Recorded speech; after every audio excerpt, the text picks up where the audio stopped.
अंबादासजींनी केलं अनेक प्रश्नांवर कधी आक्रमक भूमिका घेत कधी गौप्यस्फोट करत त्यांनी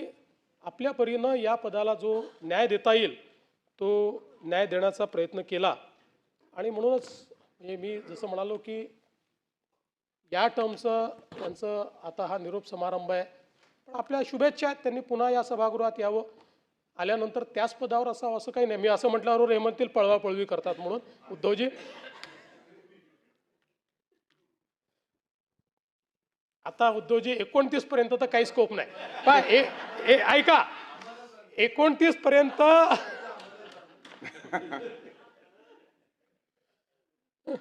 आम्हाला तिकडे याचा स्कोप उरला नाही 29 तुम्हाला इकडे याचा स्कोप आता विचार करता येईल म्हणजे त्याचा विचार आपण वेगळ्या पद्धतीने करू पण आम्हाला तिकडे त्याचा स्कोप हा काही या ठिकाणी उरलेला नाही पण मला असं वाटतं की मी अंबादासजी कुठे असले तरी त्यांचा मूळ आत्मा हिंदुत्ववादी